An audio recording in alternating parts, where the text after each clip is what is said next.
Dixo Daily presenta.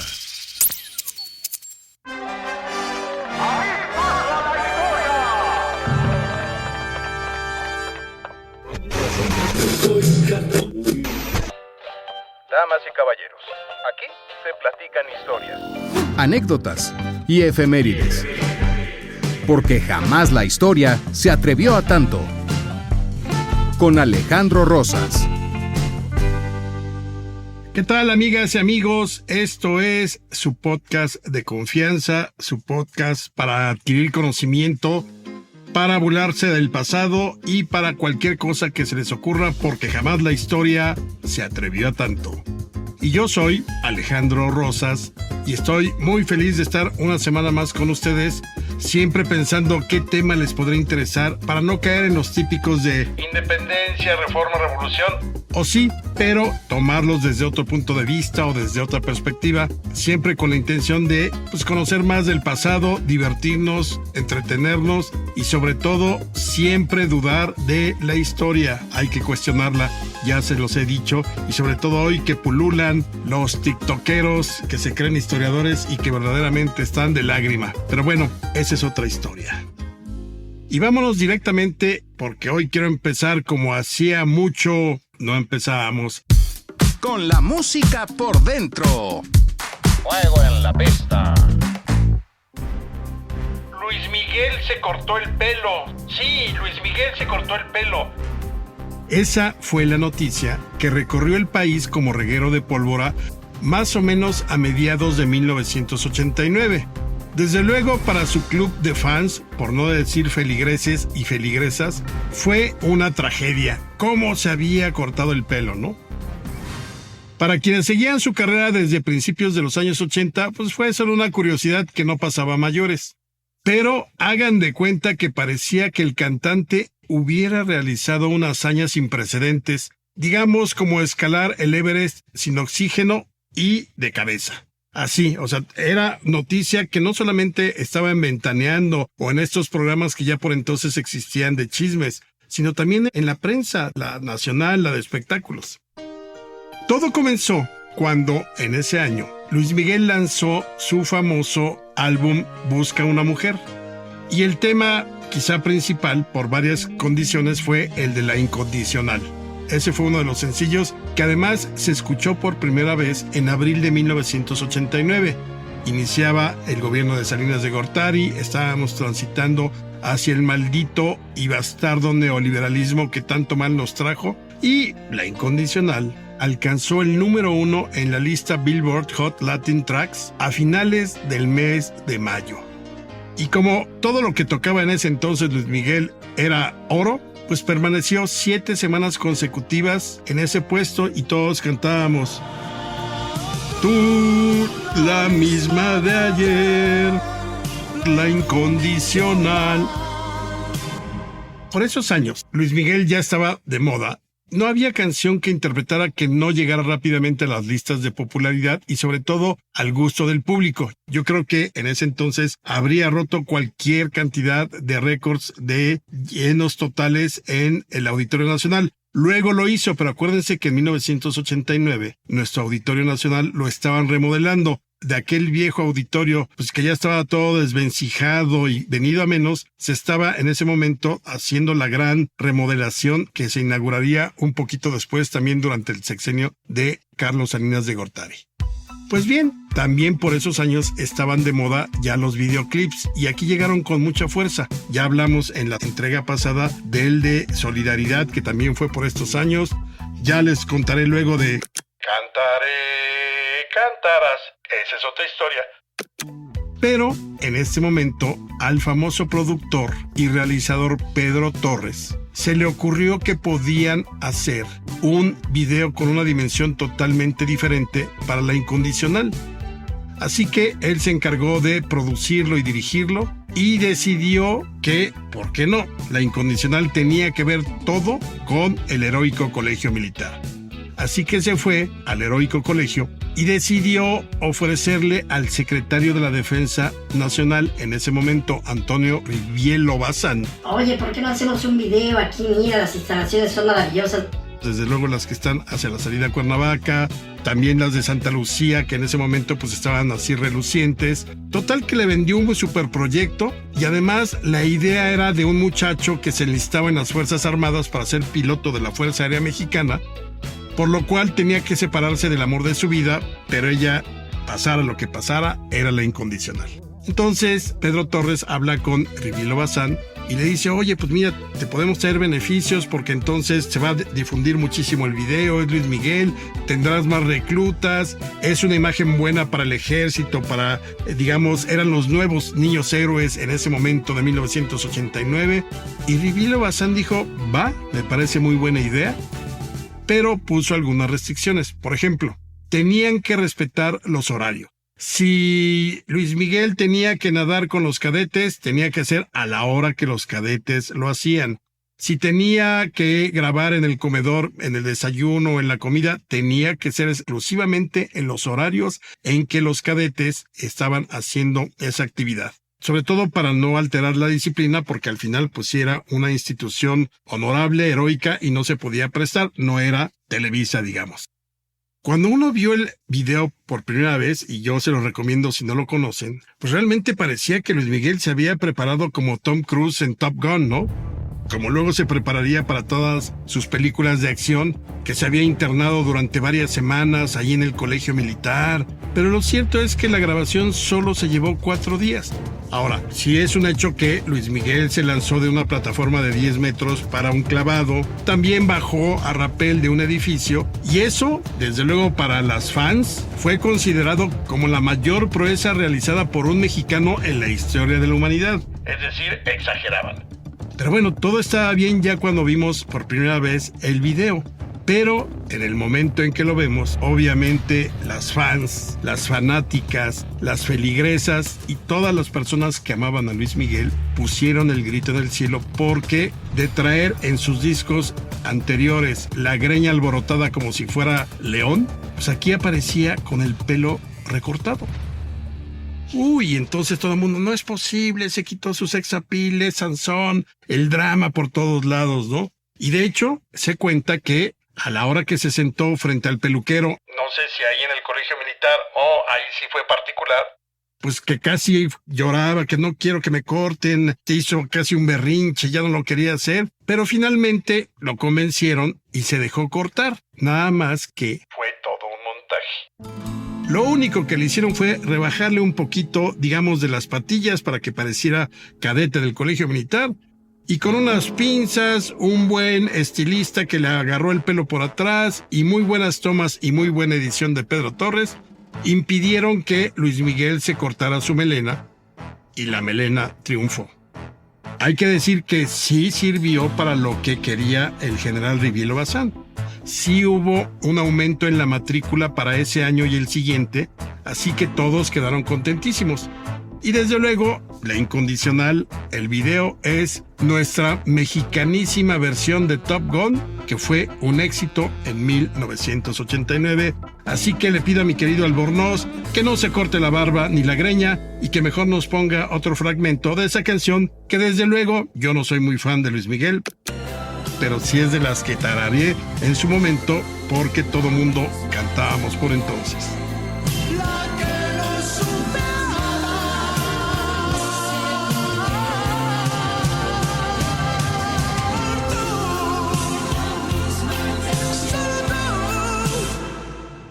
Y vámonos ahora con nuestra sección caliente, hot, ardiente, sensual y sexual. Un dato para ligar. Hoy les traigo un dato que ustedes ya tendrán que utilizar porque ya tienen más de un año de experiencia con estos datos. Ya les he dicho que tienen que hacer, además de rasurarse arriba, abajo, lavado de dientes, perfumados, bien arreglados, todo eso ya es de cajón. Pero ya para estas alturas, si han estado utilizando mis datos para ligar, ya deben de tener cierto colmillo, como para ir trazando un surco en la acera por donde caminen.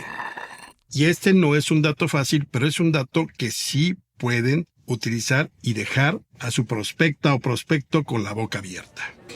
Llegan al bar, piden su bebida ya también aquí lo que quieran. Ya llevamos más de 52 episodios, así que ya ustedes elijan. Yo sigo con mi whisky, de vez en cuando mi martini seco sucio, sobre todo para una noche sucia, y de vez en cuando unos tequilas blancos. Pero a veces Alejandro Rosas, y por lo pronto no estoy buscando yo un dato para ligar, sino se los estoy ofreciendo como parte de los servicios que presta, porque jamás la historia se atrevió a tanto y que pueden explotar en cualquier circunstancia. Si no les sirve para ligar, utilícenlo para hacer el alma de la fiesta, ahora que vienen ya muertos y luego las fechas decembrinas. Pues bien, se sientan un poco incómodos junto al prospecto o la prospecta y empiezan como a hablar solos y de pronto dicen, caray, ¿qué historia acabo de escuchar? Esto de las atarazanas me tiene totalmente absorto, sorprendido. Cantinero, ¿me puede servir otra porque necesito relajarme? Es una gran historia. Obviamente tienen que hablarlo con vehemencia y de tal modo que lo escuchen no solamente el prospecto o la prospecta, sino varios más, porque quizá les sale un trío para la noche. O no, pero pues quizás si falla con una pueden tener la otra. Y entonces la cosa es que ustedes construyan dudas, que alienten pues el chisme que a todos nos gusta y más en un bar. Y entonces toman su copa otra vez y sí, las atarazanas. Ya para ese momento voltean con su prospecto o prospecta. Seguramente los estará viendo con qué loco me tocó aquí al lado o qué loca me tocó aquí al lado. Lo sean o no, hay que aclararlo. Y entonces, dicen ustedes, necesito contarle esta historia a alguien y si me permites, te invito a una copa y escucha la historia que traigo. Seguramente tú ubicas dónde se encuentra el Congreso de la Unión, allá en el lado oriente de la ciudad, en San Lázaro. Seguramente ella o él dirán que sí. Bueno, pues el gran dato que te tengo es que ahí nació la Ciudad de México después de la conquista. Ya para ese momento tienes la atención y seguramente te preguntarán, ¿cómo fue eso? A ver, explícame. Pues sí, resulta que exactamente en los límites donde hoy se encuentra la entrada de San Lázaro, Hernán Cortés ordenó la construcción de una fortaleza que llamó las Atarazanas. Y fue la primera construcción española que se creó o se edificó luego de la caída de Tenochtitlán. Más o menos por 1522 es cuando se construyó. Esta fortaleza estaba edificada sobre un antiguo adoratorio. Y las ruinas de Tenochtitlán aún eran visibles por todos lados. De hecho, pues el Templo Mayor todavía se veía con sus 45 metros. El Chompantle, aunque lo habían destruido, ahí se encontraba. O sea, prácticamente la ciudad seguía destruida por el sitio, pero por todos lados se podía ver las construcciones. Acuérdense que los españoles utilizaron la piedra de los templos para edificar la nueva ciudad. Y esta fortaleza estaba localizada, como les digo, en lo que sería la garita de San Lázaro, hacia el oriente de la ciudad. Para poder llegar ahí, tenías que tomar, digamos, la calzada que salía de la parte posterior, donde se encontraba el Templo Mayor, y caminar hacia el oriente hasta llegar al lago. No eran muchas cuadras. Lo interesante de todo son las razones de Cortés para construir esta fortaleza.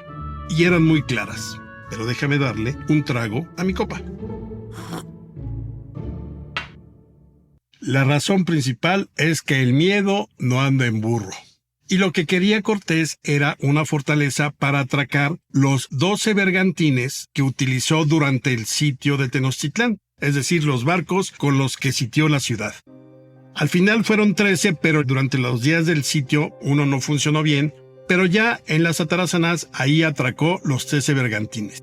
Y la idea es que, como el miedo no anda en burro, se pensaba que en un momento determinado los indígenas podían rebelarse y entonces la idea es que los españoles corrieran por esa calle larga hasta el embarcadero, entraran a la fortaleza de las Atarazanas, se subieran a los bergantines y abur, adiós. Salieran huyendo de la isla para llegar a tierra firme y poder escapar. Además, la fortaleza tenía, desde luego, armas, municiones, pólvora, pertrechos y también alimentos por cualquier circunstancia. Como les digo, en esos primeros meses inmediatos a la caída de Tenochtitlán, obviamente había mucho miedo. Sin embargo, comenzó a pasar el tiempo y hacia 1535, ya 14 años después de la caída de Tenochtitlán, pues la fortaleza, que nunca se utilizó, seguía dando de qué hablar. Resulta que el nivel del lago había descendido Y el problema mayor es que ya los bergantines ni siquiera podían zarpar. Prácticamente estaban ahí sobre la arena del islote y ya no había manera de modificarlos a menos de que los desensamblaran y se los llevaran a otro lado. Pero cada vez fue menos probable un levantamiento, así que los barcos se quedaron ahí. Hacia la década de 1550, las Atarazanas ya estaba prácticamente abandonada porque la ciudad, sobre todo en la calle de Tacuba, ya tenía construcciones de piedra a la usanza española. Es decir, ya era una ciudad propiamente española con una combinación ahí de construcciones indígenas. La fortaleza ya estaba en estado ruinoso, no obstante que ahí siguieron los bergantines. Finalmente la desarmaron y hacia 1570 se construyó ahí el Hospital de San Lázaro, para el mal de San Lázaro. Voltean a preguntarle a su prospecto. ¿Sabes cuál es ese mal? Es el mal de los leprosos, porque como era la parte más alejada del centro de la ciudad, pues ahí los arrojaban en un hospital. Los restos de la fortaleza quedaron en pie más o menos hasta principios del siglo XVII y ya luego desapareció. Así terminó la historia de esta famosa fortaleza de las Atarazanas. Y ya para terminar, te puedo invitar a otro trago. Y si quieres que hablemos de los bergantines, te invito a mi casa. ¡Salud! Y ahora en nuestra gustada sección, mexicanos al grito de guerra o un soldado en cada hijo tenido. Y acuérdense que en estos días, el 27 de septiembre, vamos a conmemorar un año más de la famosa consumación de la independencia. Sí, esa que todo el mundo dice, ¿por qué si el 16 de septiembre inició la independencia, por qué no celebramos el 27 de septiembre, que es cuando terminó? Discusiones bizantinas. Pero bueno, el 27 de septiembre es la consumación de la independencia y seguramente ustedes lo recuerdan de sus clases de historia en la primaria o en la secundaria o incluso en la prepa, donde les decían que ese día entró el ejército trigarante a la Ciudad de México. El ejército encabezado por Agustín de Iturbide y Vicente Guerrero, los libertadores, ya con la famosa bandera de las 3 garantías, cada una representada por un color, verde, blanco y rojo, y todo el mundo se quedaba muy contento hasta ahí. Bueno, efectivamente, ese 27 de septiembre, por la mañana, entró el desfile victorioso del ejército trigarante, que ya había unido a las antiguas fuerzas realistas y a los insurgentes en un solo ejército que buscaba la independencia y la había logrado. En la vanguardia iba Iturbide y su estado mayor, desde luego muy fifís, súper trajeados acá, militarones, con sus uniformes bien planchados, prácticamente estrenando las botas relucientes y demás. Y detrás de ellos llegaban pues, los viejos insurgentes. Vicente Guerrero, Nicolás Bravo, Pedro Asensio, entre los pocos que quedaban ya para esos momentos, desde luego con su tropa. Pero a ellos les valió el protocolo, no se preocuparon de, oye, Plánchame mi pantalón para mañana. No, iban con ropa improvisada, muy desigual entre ellos, quizá una chaqueta, muy sencilla, pero eso sí, todos, la gente de Iturbide o la gente de Guerrero, todos llevaban la faja tricolor. Y además en sus sombreros un adorno tricolor que pues, hacía mención o mostraba prácticamente los 3 colores de la bandera trigarante. También es un hecho que ya desde entonces, así como ahora vemos en septiembre, en el mes de la patria, que salen las banderitas a las calles y los automóviles llevan sus banderas y demás, pues así, ese 27 de septiembre, la Ciudad de México, que no era muy grande, se vistió con los 3 colores. En los balcones había guirnaldas, coronas, las mujeres tenían sus cintas para agarrarse el pelo también con los 3 colores, los arcos triunfales, o sea, realmente ya para ese momento había cuajado la bandera tricolor. Y al menos por ese día, 27 de septiembre, me atrevo a decir que los mexicanos fueron absolutamente felices. Y no lo digo yo, lo dice el historiador, testigo de la época, testigo del momento, Lucas Alamán, que escribió: la alegría era universal. Puede decirse que el 27 de septiembre de 1821 ha sido el único día de puro entusiasmo y de gozo que han disfrutado los mexicanos. Esto lo escribió hacia fines de la década de 1840 y tenía toda la razón porque nadie sabía en ese 1821 todas las guerras extranjeras, la pérdida del territorio que le esperaba al país. Por eso, ya a la distancia, Lucas Alamán escribió que había sido ese día el único de puro entusiasmo y de gozo que han disfrutado los mexicanos. ¿Qué cosas no sucedieron? Esta leyenda de que Iturbide, pues muy coquetón, muy acá con un dato para ligar y además su buena estampa, había seducido a la famosísima Güera Rodríguez, esta mujer despampanante de no malos bigotes y una figura excelsa, que habían sido amantes, que ella le había aconsejado cómo lograr la independencia. Pues no. Iturbide no desvió el desfile para pasar frente a la casa de la Güera Rodríguez. Y no eran amantes y nunca fueron amantes. Esa historia se la inventó un siglo después Artemio de Valle Arizpe, cronista de la Ciudad de México y además contador de muchas fábulas e invenciones. Así que ya olviden de que fueron amantes, eso no hay manera de comprobarlo y hay que decirlo, Iturbide no desvió el desfile hacia ningún lugar, cumplió como era el cometido.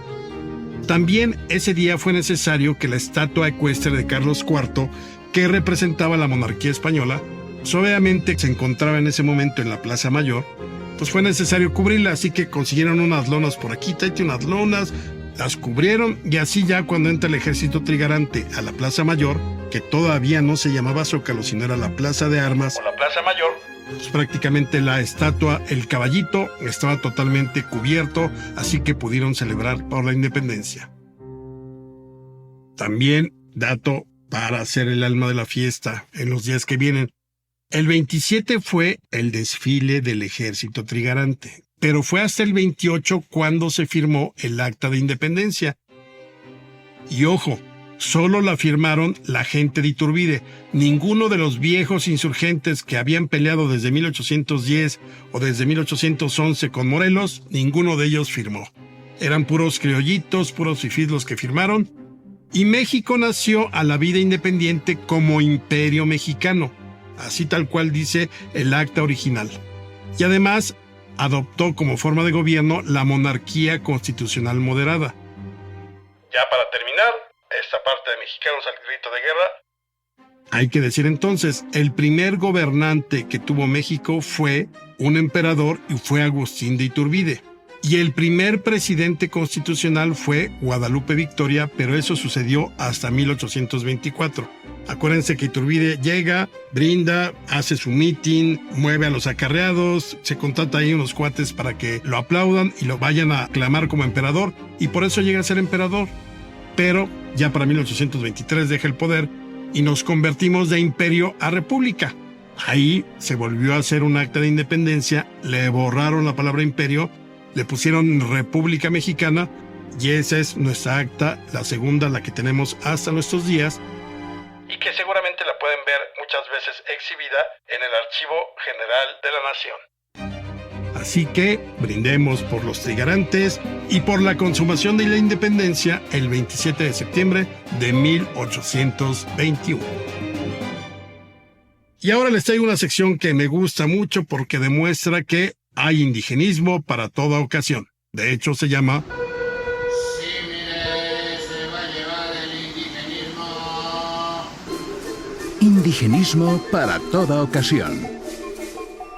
Esta es una historia muy triste. Yo cuando me enteré que finalmente desapareció la palma que estaba en una de las glorietas del Paseo de la Reforma, me entristecí porque era una glorieta y una palma que era centenaria. Y luego de los fallidos ahuehuetes que sembró Claudia Sheinbaum como jefa de gobierno, y que fue su noche triste porque los dos se le secaron, yo propuse en la radio, cuando tenía un programa hace un par de años, que ya no se quebraran la cabeza de qué poner en esa glorieta. Yo dije que nos regresen a nuestros famosísimos y malqueridos indios verdes. Sí, Indios Verdes no es solamente una estación de metro.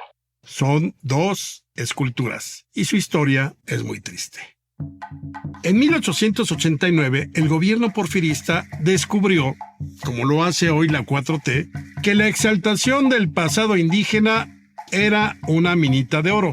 Hoy lo es para la gente común, ¿no? Así como... Quiero demostrar que soy muy indígena y entonces hagamos un sacrificio a Quetzalcóatl. Y todas esas, mamarrachadas de la Suprema Corte de Justicia y muchas otras. Otro día hablaremos de indigenismo, pero ese es indigenismo mamarracho. Pues bien, en 1889 el gobierno porfirista también descubrió que manipulando el pasado indígena tenía una minita de oro, pero no a nivel interno, sino frente a los ojos del mundo. Entonces imagínense, de pronto exportabas la cultura maya, lo que se sabía desde luego, los aztecas, las cabezas olmecas que ya habían aparecido por ahí en general. Y eso convirtió a México en un escaparate que por un lado te presentaba ese pasado prehispánico y por otro lado Porfirio Díaz pretendía mostrar al mundo el México moderno que estaba construyendo. Nada más imagínense esta. En 1889, cuando fue la Gran Exposición Universal de París, en la que se inauguró la Torre Eiffel, pues México dijo: ¿qué llevo de pabellón? ¿Qué llevo de pabellón? Ah, pues claro. Montemos un palacio azteca y ahí mostremos lo que es México en 1889. Y de hecho, ahí están las imágenes donde se ve el palacio azteca que se construyó. Entonces todo el mundo feliz, sí, miren, el éxito, imagínense un palacio azteca junto a la Torre Eiffel, todo muy bien. Así que ya teníamos como esa dinámica indigenista que podía ayudar en mucho a la visión que tenía el mundo sobre México. 2 años después, en 1891, durante el mes de septiembre, se montaron y se develaron 2 grandes estatuas exactamente en la entrada del Paseo de la Reforma, digamos donde hoy se une Reforma con el Paseo de Bucareli, y las colocaron exactamente frente a la estatua de Carlos IV, el famoso caballito que en ese momento estaba ahí, digamos que daba la bienvenida a Bucareli y a Reforma. Estas 2 grandes estatuas, 2 estatuas monumentales, eran 2 guerreros. En ese momento nadie sabía guerreros de qué, sabían que eran indígenas, pero no sabían de qué cultura. Y entonces, resulta que cuando preguntaron, oigan, pues ¿quiénes son esos 2 guerreros indígenas que se ven pues muy grandes, casi medían 6 metros de altura cada uno? Alejandro Casarín, el escultor, dijo, pues son los tlatoanis Ixcoatl y Ahuizotl. Ah, pues está muy bien. Obviamente nadie nunca se aprendió, Como yo sí desde muy niño, a los 11 tlatoanis de Tenochtitlán. pero en ese entonces a nadie le importó que fueran Ixcoatl y Ahuizotl, y entonces la gente los empezó a mencionar como, pues ahí está el monumento de los indios, ¿no? O ahí están los 2 indios. Y con el tiempo, con la lluvia, resultó que el material, el bronce, no era de muy buena calidad, y entonces empezó a oxidar. ¿Y qué color creen que adquirieron? Efectivamente verdes. Entonces la gente comenzó a llamar a estas 2 esculturas los indios verdes. El problema es que como todo mundo se sentía francés en 1891, desde que fueron develadas recibieron todo tipo de críticas. Por ejemplo, el Universal de septiembre de 1891 dijo: Para un partidario de la teoría darwiniana, no son tan feos. Son más humanos que un gorila, pero tampoco son Apolos. Otro de los diarios de la capital decía: De aztecas solo tienen la macana. Otro más: Las proporciones de los miembros pecan contra todas las leyes anatómicas. De hecho, algunos periodistas sugirieron que fuesen mejor fundidos para hacer candelabros que pudieran ser utilizados en las oficinas de gobierno. Háganme ustedes el favor. Y muy pocos periódicos intentaron defender lo que a sus ojos era indefendible. ¿Discriminación? Llámenle como quieran. Lo cierto es que los indios verdes estaban condenados al repudio, pues desde el momento en que fueron develadas, porque el porfiriato se quería reflejar en el París de la Belle Époque y no precisamente en la antigua Tenochtitlán. Y no solamente eso. Y la clase alta porfiriana que le gustaba ir a la glorieta de Colón, donde alguna vez hubo una maravillosa escultura que nos arrebató, nos robó y nos chamaqueó la hoy presidenta Claudia Sheinbaum, pues ahí iba la clase alta a pasearse con los carruajes al famoso Café Colón, y pues la gente que visitaba el Paseo de la Reforma pues no quería desde luego caminar por la calzada de los Muertos o la calzada de Tacuba de Tenochtitlán. Imaginaban que el Paseo de la Reforma eran los Campos Elíseos y no Teotihuacán. A pesar de las críticas, los indios verdes demostraron que como caballeros águila o jaguar tenían la fortaleza para resistir y permanecieron 10 años en el inicio del Paseo de la Reforma, donde les dije que estaban colocadas. En 1901 finalmente cayó Tenochtitlán y fueron retirados ante el beneplácito de la sociedad y los arrumbaron a orillas del Canal de la Viga. Allí estuvieron durante varias décadas y luego ya decidieron llevárselos a la Avenida Insurgentes Norte para terminar otorgándole su nombre, Los Indios Verdes, a una estación del metro. Sin embargo, ahí en un parquecito muy cerca de la estación Indios Verdes se encuentran los originales Indios Verdes Izcoatl y Ahuizotl. Celebremos estos días de efemérides, por ahí viene el 2 de octubre, por ahí el 30 de septiembre es el aniversario del natalicio del cura Morelos, pero bueno, nosotros seguiremos hablando de historia. Y esto fue porque jamás la historia se atrevió a tanto. Soy Alejandro Rosas, nos escuchamos la próxima semana con otras historias. Una producción de Dixo.